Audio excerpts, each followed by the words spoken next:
Добар ден на сите, благодарам што дојдовте на пресконференцијата. Повод за денешната пресконференција е скандалозното владино соопштение со кое јавноста беше информирана дека прославата на 20 години самостојна Македонија чинела само 90.000 евра. Сакаме на почетокот да бидеме јасни.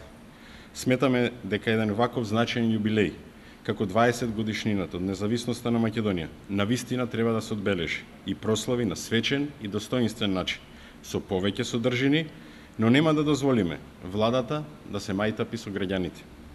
Стана правило се што има допирна точка со проектот Скопје 2014 да предизвикува скандали.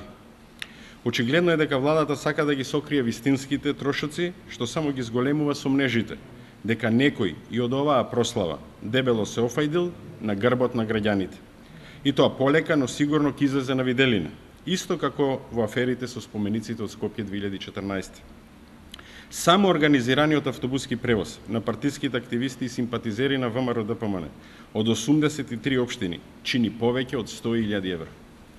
Ако на ова ги додадеме трошоците кои се однесуваат за изнајмувањето на трите бини со озвучување, осветлување, брендирање на позадина, преносот во живо, изнајмувањето на билборди, изработка на ТВ спотовите и медија закупот, сумата од 90.000 евра која соопшти владата е повеќе од смешна.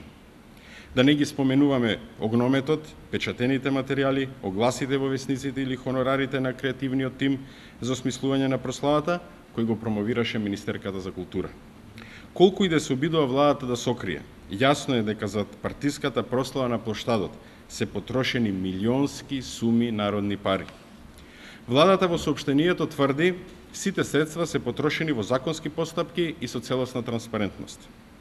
Бидејќи Бирото за јавни набавки, иако има законска обврска, нема објавено ниту една постапка или договор поврзан со прославата.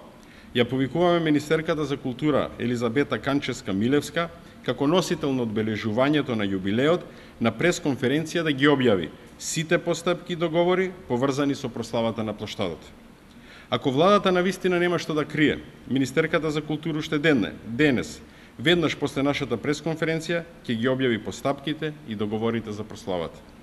Се надеваме дека за прославата не е исчезната документацијата, како што беше случај со дел од проектите од Скопје 2014, па Министерката за култура нема да излезе со празни класери, туку навистина ќе ги покаже документите, бидејќи тоа им го должи на граѓаните.